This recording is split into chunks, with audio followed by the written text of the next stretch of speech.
고린도전서 3장 16절에서 17절 말씀.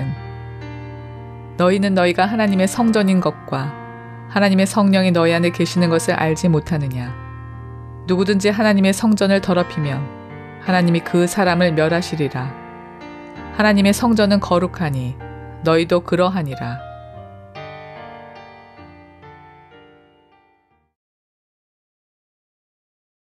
오늘은 구약의 한 사건으로부터 좀 말씀을 시작하려고 합니다. 여러분 여리고 전투를 아시지요? 40년 동안 광야 생활을 하다가 하나님이 약속하신 젖과 꿀이 흐르는 가나안 땅으로 들어갔습니다. 그런데 그냥 주어진 땅은 아니에요. 전투를 통해서 정복을 해야 됩니다.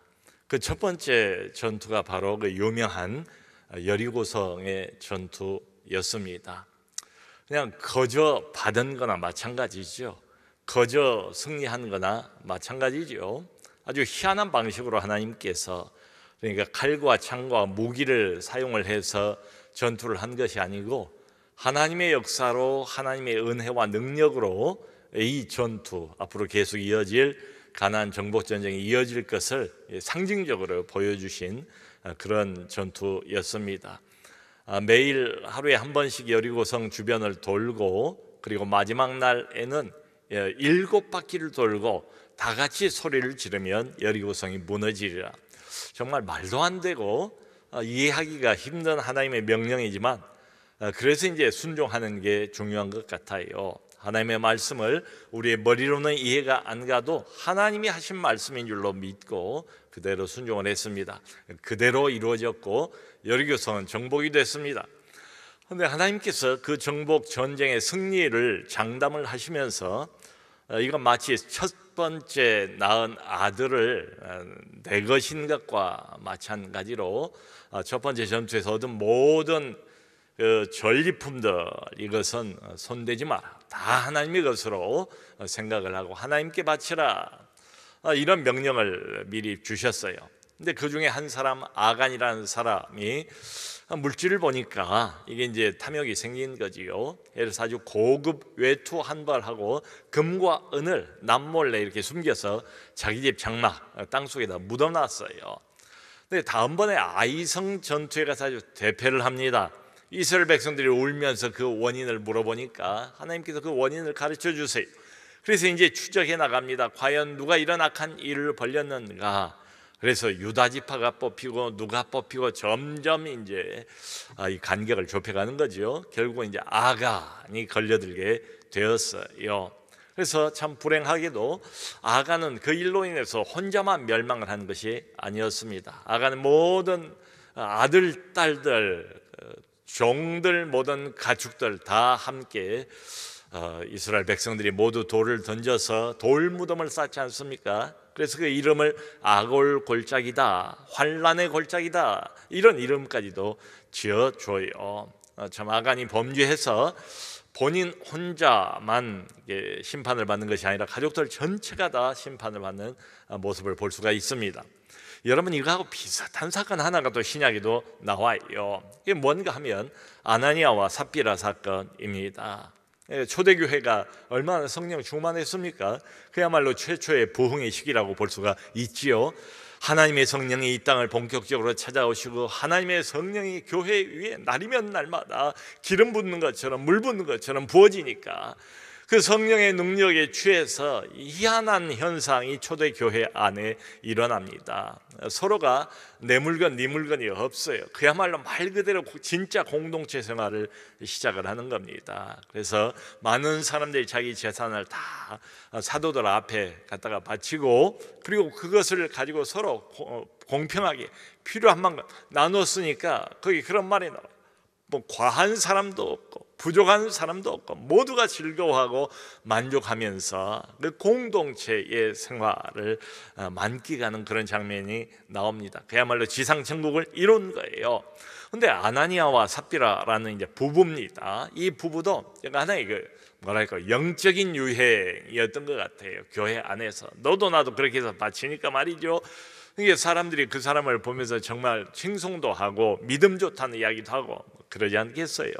그러니까 그게 탐이 났던지 이 부부도 팔았어요. 이걸 강요한 사람도 없고 일부러 그것을 억지로 할 필요도 없어요. 그리고 다 이제 팔았다 할지라도 다 내기는 좀 그렇고 내가 반만 바쳐야 되겠다. 그래도 괜찮고 3분의 2만 바쳐도 되고 3분의 1만 바쳐도 되고 그래 내가 반만 가져왔습니다. 이렇게 말해도 누가 뭐라고 할 사람이 없습니다. 근데 그걸 바치고는 자기들 재산 전체를 다른 사람들처럼 다 바친 것처럼 거짓말을 한 거예요. 이게 베드로가 성령이 충만해서 그런 말을 하지 않습니까?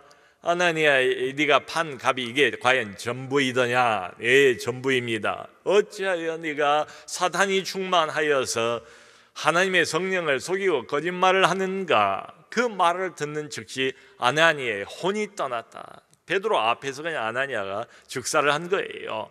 몇 시간 후에 그 아내에게 삽비라가 들어옵니다. 또 물어봅니다. 그러니까 남편처럼 똑같이 대답을 해요. 남편이 미리 죽은 것을 모르고.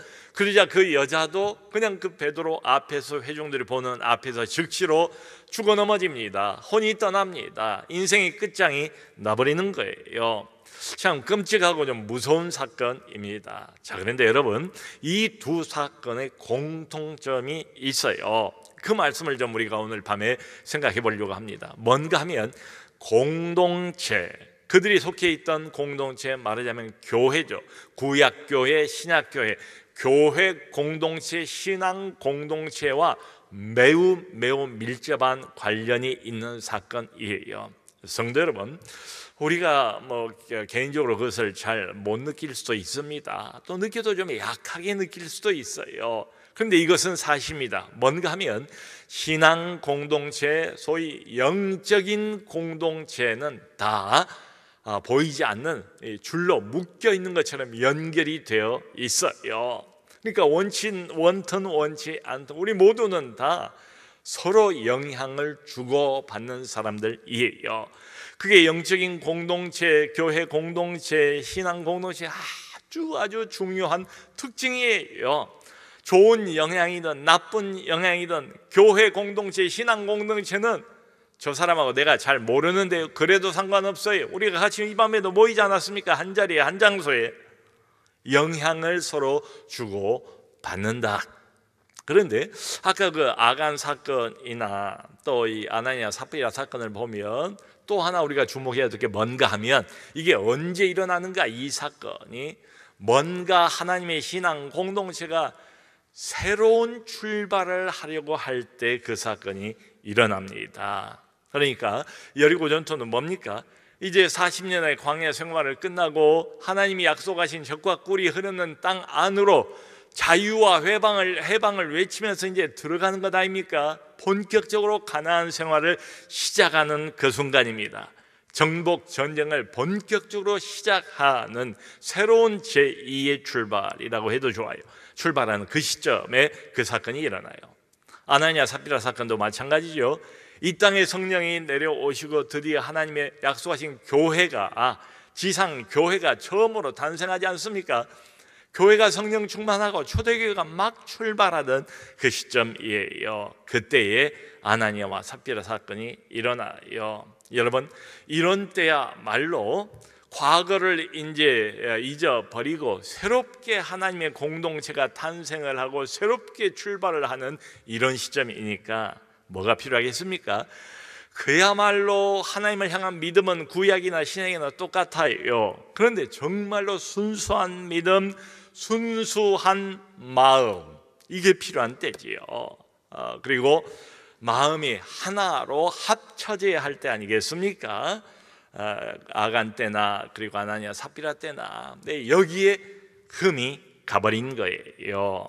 하나님의 순수함을, 믿음의 순수함을, 교회의 순수함을 더럽힌 사건이 돼버린 거죠. 자신의 이기적인 탐욕, 물질에 대한 욕심, 이것 때문에 하나님 앞에서 거짓말을 하지 않습니까? 그러니까 사람의 눈은 속일 수 있을지 모르겠어요. 근데 하나님의 눈을 어떻게 속입니까? 하나님을 속이고 사람들 앞에서 자신을 과신하고 이런가 보면 얼마나 하나님께서 공동체를 분열시키고 이 하나님의 신앙 공동체, 영적인 공동체, 하나님이 세상 그 무엇보다도 소중하게 여기는 이 공동체를 파괴하고 더럽히는 이 일을 하나님이 결코 가볍게 여기지 않는다. 매우 심각하게 하나님이 다루신다는 것을 알 수가 있지요. 그런데 오늘 고린도 교회는 어떻습니까? 지금 상황이 어떻습니까? 서로 사람 중심으로 파당을 짓고 교회를 분열시키고 교회의 순수성을 깨뜨리고 교회를 더럽히는 거지요. 자, 그런데 이제 문제는 이게 해결이 안 돼요. 해결이 되겠습니까? 점점 더 갈등과 대립이 심각해져 가고 있는 이런 때입니다. 이런 때예요. 그러니까 사람들이 가끔가다 이제 교회 안에서 이렇게 패가 갈리기도 하고 무슨 이유로 마음이 상하기도 하고 대립을 하는 경우도 있지 않습니까? 여러분, 자고로 교회 안에서 일어나는 어떤 이유는 상관없어요. 어떤 대립, 어떤 다툼도 일방적으로 승리하는 경우가 있을까요? 없어요. 결코 없어요. 단 한 번도 없었어요. 교회 역사에 단 한 번도 없었다고 단언해서 말씀드릴 수가 있습니다. 이 교회라는 특별한 공동체, 교회의 특성상 교회 안에서 일어나는 내분 분열은 양쪽 다 큰 상처를 입습니다. 때로는 돌이킬 수 없는 데미지를 입기도 해요. 그게 교회 공동체의 특성입니다. 그런데 들어보면 또 양쪽 이야기는 다 뭡니까? 내세우는 표방하는 표어들, 이야기들은 그럴듯해요. 양쪽이 다 똑같이 이렇게 말합니다. 우리는 하나님을 위해서 이렇게 한다. 우리는 교회를 위해서 이렇게 한다. 말은 좋습니다. 그런데 팽팽하게 줄다리 하는 것처럼 어느 한쪽도 양보하지를 않습니다. 협력하지를 않습니다. 그리고 계속 자라나는 건 양쪽에서 뭐예요? 지금 고린도 교회가 그런 거예요. 아볼로파, 바울파, 베드로파 갈라져 가지고 계속 자라나는 건 뭐겠어요? 미움, 분노, 그리고 적개심, 이게 계속 커갑니다. 그것만 자라갑니다. 여러분, 이러다가 우리가 가끔 참 그 신문 지상이나 뉴스에 그런 걸 보는 적도 있지 않습니까? 읽으면서 참 부끄럽고 수치스러울 때가 있지 않아요? 그러다가 그게 물리적인 충돌, 또 서로 물리적으로 충돌하기도 해요. 몸싸움을 벌입니다. 결국은 법정까지 가는 경우도 가끔 있어요. 그래서 결국은 어떻게 됩니까? 세상의 비웃음거리가 되지요. 아하, 믿는다는 자들이, 하나님 믿고 사랑을 표방하고 사랑을 외치는 자들이 꼴 좋다 하면서 내가 저러니까 교회를 안 나가지, 교회 나간 사람들은 다 위선자들이야, 다 거짓말쟁이야, 이런 말을 들어도 우리가 할 말이 없잖아요. 손가락질과 비웃음을 당하는 경우도 적지 않이 있어요. 근데 정말로 아쉬운 건 뭔가 하면 분열이 되어서 파괴가 되어버린 그 교회가 한때는 정말 주목을 받는 모범적인 교회였다는 사실. 그러니까 마음이 아파요. 원래부터 그런 교회가 아니었어요. 근데 사단이 가만히 들어와서 사람들의 마음을 그렇게 부추기는 거예요. 유혹하는 거예요. 사단의 밥으로 만들어버린 거예요. 나도 모르게 방심한 나머지 그냥 사단의 음성에 귀를 기울여버리고 만 거예요. 사단에게 양쪽이 다 사로잡힌 것 아니겠습니까? 한때는 그야말로 주목받는 교회, 모범된 교회였어요. 한때는 그 교회 목사님이 존경받는 목회자였어요. 그러니까 영향력도 있었지요.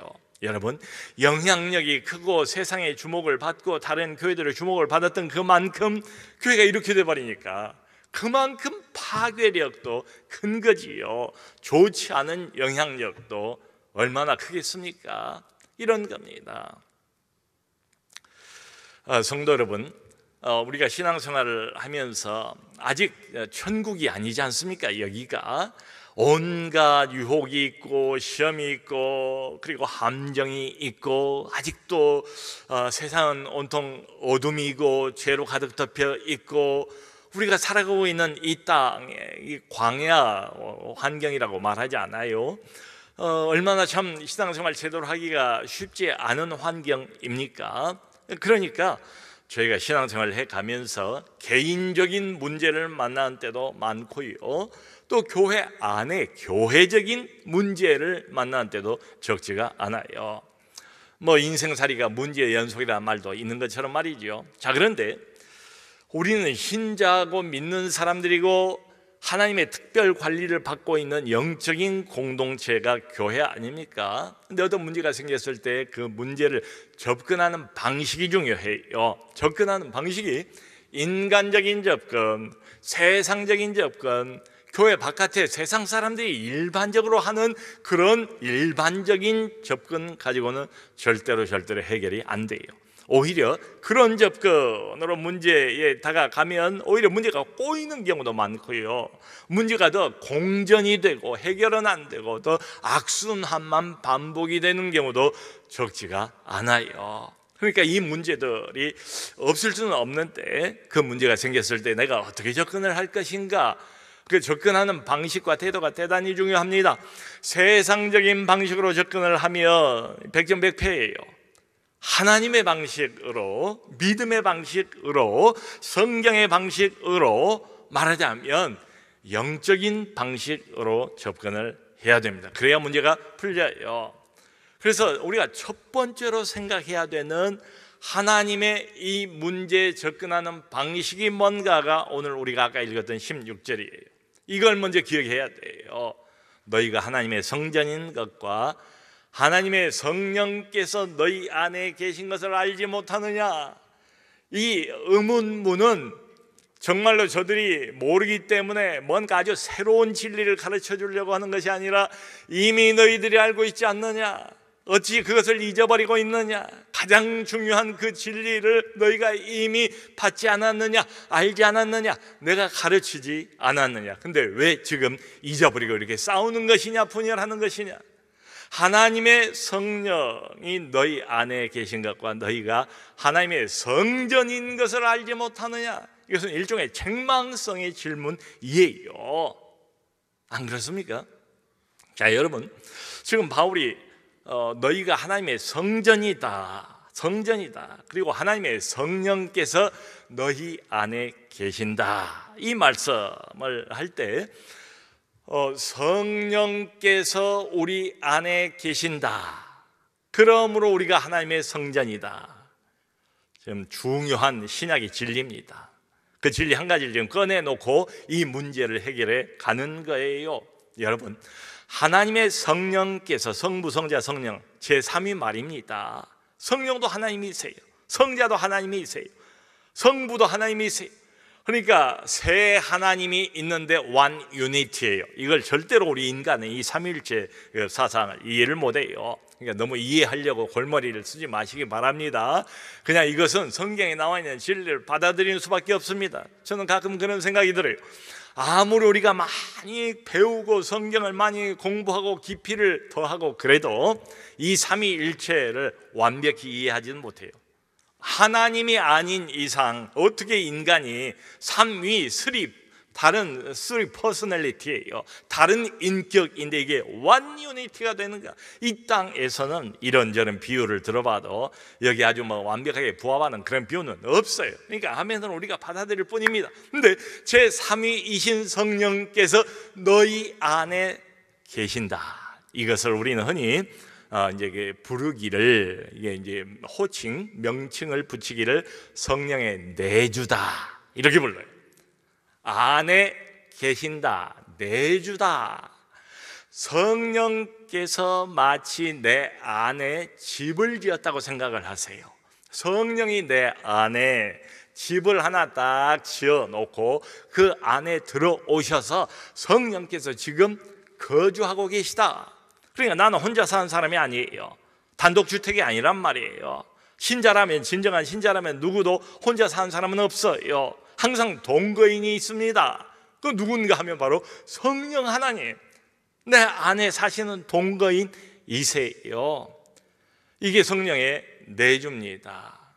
성령께서 나와 함께 하신다, 내 안에 계신다, 나와 함께 숨을 쉬신다, 나와 함께 매일매일 동행하신다, 거주하신다. 그런데 중요한 것은 뭔가 하면 여러분 이게 아주 중요합니다. 이게 이론이 아니라는 겁니다. 희망사항이 아니라는 겁니다. 어떤 일종의 성경이 말하는 무슨 교리가 아니라는 겁니다. 신앙생활을 어느 정도 하고 나면 어떤 단계가 되면 이것이 가능하다 이런 이야기도 아니에요. 지금 누구에게 말합니까? 형편없는 수준에 있는 고린도 교인들에게 이 말을 하잖아요. 지금 이 시간도 성령께서 너희 안에 집을 짓고 거주하고 계시다는 것을 왜 알지 못하느냐? 이게 사실이라는 거예요. 이게 매우 매우 중요합니다. 성도 여러분, 자 이러다 보니까 이 하나님의 영을 받은 사람들이 모이는 교회는 다를 수밖에 없습니다. 지금 바울이 하는 이야기는 이거예요. 하나님의 성령께서 우리 안에 각 개인별로 오셔서 지금 거주하고 계신다. 1번. 2번은 바로 이어서 동일한 진리, 비슷한 진리가 이런 게 나옵니다. 하나님의 사람들이, 신자들이 모이는 모임, 즉 교회 신앙 공동체 안에도 하나님의 성령께서 내주하고 계신다. 이 말을 하고 있어요. 자, 그러니까 하나님의 성령께서는 지금 뭐 이렇게 불러볼 수 있죠. 이중적으로 거주하고 있다. 우리 안에 하나는 내 안에 개인적으로 단독적으로 성령께서 각 사람 마음 안에 여기 한 300명 모였으면 300명 안에 다 일일이 하나님의 성령께서 거주하고 계시다. 그러면서 동시에 우리가 모이는 이 모임, 이 자리, 거기 20명일 수도 있고 200명일 수도 있고 2000명일 수도 있고 그 모이는 모임 안에도 어김없이 언제나 하나님의 성령께서 내주하고 계신다. 이렇게 지금 이야기를 하고 있어요. 자, 여러분, 예를 들어서 그 3.1절 행사를 한번 생각을 해보세요. 3.1절 이제 국가 행사 아닙니까? 조금은 좀 엄중한 분위기에서 3.1절 행사를 하잖아요.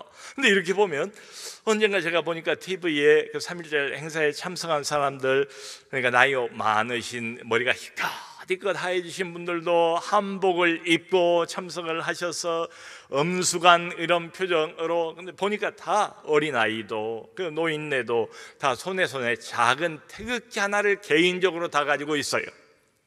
태극기를 이렇게 흔들면서 이제 우리가 3.1절 노래를 부르는 겁니다. 근데 그 노래가 피크에 올랐을 때에 거대한 태극기 하나가 등장을 해서 또 그 안으로 들어옵니다. 자, 이러다 보니까 태극기가 개별적으로 들고 있는 개인적인 태극기, 작은 태극기도 있고 거대한 대형 태극기가 그 집회 안에 또 도착을 하게 되니까 이게 참 눈에 띄지 않습니까? 이중 태극기가 있더라 이 말이지요. 마치 그런 것처럼 성령께서 내가 어디를 가든 무슨 일을 하든 항상 내 안에 성령이 내주하고 계시다. 항상 거주하고 계시다. 떠나지 않으세요. 항상 영원토록 언제나 어디서나 하나님의 성령께서 내 안에 머물러 계십니다. 영향력을 행사하는 때가 있고 영향력을 거두신 때가 있긴 해요. 그렇다고 해서 영향력이 없고 성령이 느껴지지 않는다고 해서 성령이 떠나가거나 굿바이 너하고는 이제 담을 쌓을 거야 그러시는 법은 없어요. 항상 계세요. 내 개인 안에 성령이 내주하시는 것처럼 항상 우리가 모일 때마다 4-5사람이 모이는 목장 모임이든 10사람이 모이는 우리 부서 모임이든 항상 하나님의 성령께서 그 집단 안에도 신앙 공동체 안에도 항상 거주하신다, 내주하신다. 이 두 가지를 지금 바울이 말하고 있습니다. 자, 그러면 여러분, 자 이렇게 생각을 해본다면 교회란 어떤 단체인가요? 그저 단순히 여러 사람들이 모이는 모임, 기구, 기관, 단체, 그게 교회일 수가 없지요. 왜냐하면 교회의 방금 말씀드린 이 성령의 특성 때문에 아주 특이한 성격 때문에 그래요. 그러니까 하나님의 성령께서 항상 하늘과 땅 사이를 이어주십니다. 성령의 역할이. 하나님의 성령께서는 우리 안에 계시면서 하늘의 거룩한 은혜를 계속 우리에게 부어주세요. 하늘의 거룩한 영향력을 계속 하나님의 교회에 그리고 각 신자의 영혼에 계속 영향력을 끊임없이 사실은 24시간 동안 계속해서 성령께서 그 영향력을 행사하고 계십니다. 그래서 교회가 특별한 거예요. 그래서 신자가 특별한 거예요. 그래서 우리가 잘못했다가도 돌아올 수가 있는 거예요. 여러분, 구약의 그 성전을 보면 구약의 성전에 거룩하잖아요. 유대인들은 성전을 얼마나 거룩하게 생각했습니까? 그 거룩한 이유가 뭔가 하면 하나님의 임재 때문에 그래요. 그건 하나님이 약속을 하셨어요. 그 건물이 특별해서가 아니라 하나님이 그렇게 스스로 약속한 것을 말하자면 눈에 보이는 그 성전에 자기를 묶어놓겠다. 하나님의 임재가 그 성전에 있어요. 그래서 그렇게 해요. 그러니까 이렇게 보면 하나님의 성전의 기본 개념이 뭔가, 가장 중요한 기본적인 개념 뭔가 하면 하나님이 거기에 계신다, 이 말이죠. 하나님이 거기에 계시는 장소가 성전이기 때문에 성전이 거룩할 수밖에 없고, 그러기 때문에 이 거룩한 성전을 함부로 못 오가는 사람은 구약의 법률에 그렇게 나왔어요. 레위기나 민수기를 보면 사형입니다. 성전을 모욕하는 사람, 못 오가는 사람은 사형 내지는 공동체에서 추방을 해버리는 게 구약의 율법이에요. 자, 그리고 이 정도니까 하나님께서 하나님의 성전을 얼마나 소중하게 여기시겠는가.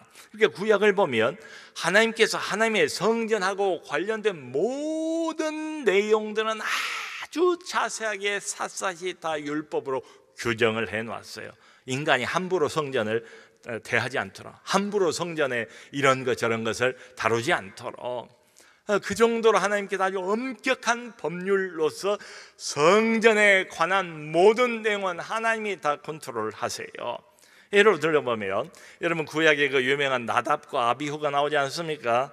그 모세의 그 두 아들 아닙니까? 이 두 아들들도 제사장이었어요. 그러니까 날마다 성전에 들어가서 매일 하는 일 중에 하나가 뭔가 하면 하나님의 단에다가 분향하는 일, 하나님의 단에 향로에 불을 지피고 분향을 하는 게 제사장의 일이었거든요. 그러니까 어느 날 나답과 아비후가 뭐 어떠랴, 불이면 이 불이나 저 불이나 이 단에다가 불을 붙이면 되지 해가지고 하나님이 율법에 허락하지 않은 다른 불이에요. 다른 불을 가져다가 향단에다가 살랐어요. 불을 안 살른 것도 아니에요. 다른 향단을 쓴 것도 아니에요. 그저 하나님이 정하신 불, 거기에서만 불을 붙여서 여기다가 옮겨야 되는데 다른 불을 가지고 붙였어요. 그 자리에서 즉사하지 않았습니까? 여러분, 구약에 보면 그 사울 왕이 초대 왕 아닙니까? 사울 왕이 큰 실수를 하고 결국은 하나님으로부터 폐위를 당해요. 그 시점이 언젠가 하면 제사장인 사무엘이 오는 시간이 늦어요. 시계를 재보니까 일주일이나 지났는데도 안 와요. 일은 많고 진행은 해야 되겠고 안 되겠다, 내가 왕인데 어떠래 해가지고 자기가 제사장처럼 제사를 드린 거예요. 그리고는 하는 그 즉시로 하나님으로부터 폐위를 당하지 않습니까? 여러분 구약의 그 우시아 왕이라고 나오잖아요. 우시아 왕은 선한 왕이에요. 그래도 상당히 다윗의 뒤를 따랐던 그런 왕이었습니다. 칭찬을 받을 만한 왕이었어요. 근데 이 왕이 하나님의 은혜로 전쟁에서 큰 승리도 맛보고 잘 나가요.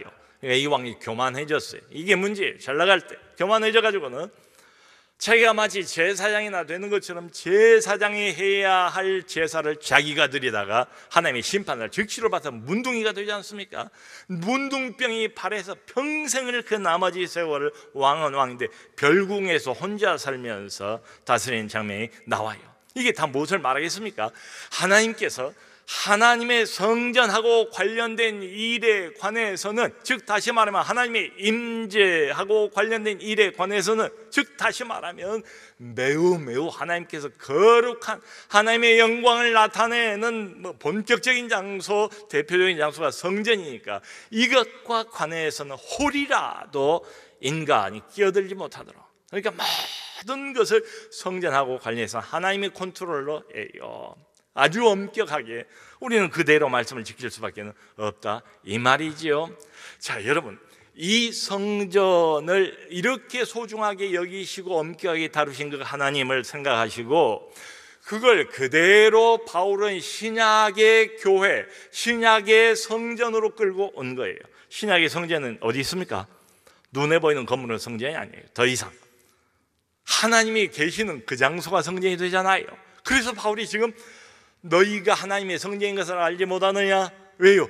하나님의 성령이 이제는 건물 안에 머무는 것이 아니라 우리 마음 안에, 우리 영혼 안에, 우리 인격 가장 깊은 곳에 오셔서 좌정하셨다, 이 말이지요. 구약의 그 거룩한 하나님의 성전의 개념을 그대로 신약의 성전인 우리 각자의 마음과 특별히 교회 공동체 안에도 하나님의 성령께서 거하고 계신다. 그러므로 거룩한 거죠. 그런데 고린도 교인들은 그 성전을 더럽혔습니다. 분열시켰습니다. 시기, 질투, 비교의식, 다툼, 그리고는 상대방을 무시하는, 이게 성전을 더럽히는 것이지요.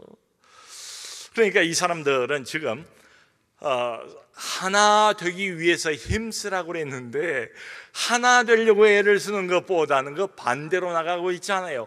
오히려 하나 되게 하신 것을 자꾸 망치로 깨는 것처럼 깨트려 버리는 거예요. 그러니까 하나님께서 이런 사람들을 곱게 볼 리가 없지요. 심판을 면할 수가 없지요. 여러분 성경을 보면 구약도 그렇고 신약도 그렇고 특별히 신앙 공동체, 이건 사회가 아닙니다. 이거 회사에서 뭐 돈 가지고 돈 때문에 뭐 인간 관계, 이해 관계가 얽히고 설키는 이런 장소가 아니에요.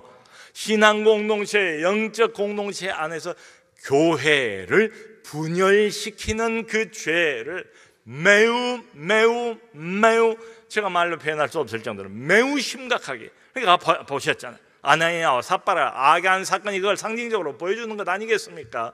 매우 심각하게 다루신다 이 말이죠. 자, 그런데 고맙게도 이게 끝이 아니다. 소망이 있다. 우리 다 약한데 나는 고린도 교인들하고 상관없어, 이렇게 말할 사람이 얼마나 있겠습니까? 그런데 이 미숙하고 영적으로 미숙하고 도덕적으로 미숙한 고린도 교인들을 향해서 바울이 뭐라고 부릅니까? 성전이라고 부르고 있잖아요. 이게 정말 이상한 거예요. 이해가 안 가는 거예요. 우리도 영적으로 미숙하고 도덕적으로도 미숙하고 자주 넘어지지만 여전히 바울이 뭐라고 불러요? 아니, 고린도 교인들을 향해서 너희가 하나님의 성전이라고 부르는데 우리도 하나님의 성전이 맞지요. 근데 내가 뭐 잘나고 똑똑하고 특별하고 우월하고 전혀 그런 게 아니고 오직 한 가지, 하나님의 성령께서 우리 안에 계시다는 그 이유 때문에 그런 거지요. 성도 여러분, 우리는 하나님의 성령을 통해서 예수 그리스도를 알게 되었습니다. 하나님의 성령을 통해서 예수 그리스도를 믿게 되었습니다. 하나님의 성령을 통해서 하나님을, 그 전능하신 분, 거룩하신 분을 아바, 아버지라고 부릅니다. 그 어느 때보다도 하나님을 가깝게 친숙하게 우리가 느끼고 접근하지 않습니까? 이 모든 게 다 하나님의 성령, 우리 안에 계신 성령을 통해서, 그리고 내주하시는 그 성령을 통해서 우리는 날마다, 그걸 늘 24시간 의식은 못 하실 거예요. 근데 날마다 순간마다 성령의 영향력을 받고 있는 중에 있습니다. 항상 이건 죽을 때까지 ing예요. 자, 그러니까 우리가 연약하니까, 완벽하지 못하니까 넘어집니다. 죄를 범합니다. 그런데 이 죄를 날마다 밥 먹듯이 습관적으로 반복적으로 범하지는 않아요. 그럴 수가 없어요. 하나님의 성령이 정말로 살아계신다면 내가 육신이 연약해서 죄 지을 수 있습니다. 내가 방심하다가 죄 지을 수도 있습니다. 어떤 순간에 유혹의 함정에 좀 빠져서 내가 죄를 지을 수도 있습니다. 그런데 어떤 양심의 가책도 없이 반성도 없이 마치 밥을 먹듯이 어떤 죄를 반복적으로 습관적으로 거리면서 그 죄를 즐길 수 있겠는가? 그건 불가능해요. 우리 안에 내주하신 하나님의 성령의 영향력 때문에. 만약 그런 사람이 있다면 그 사람은 크리스찬이 아니에요. 하나님의 사람이 아니에요.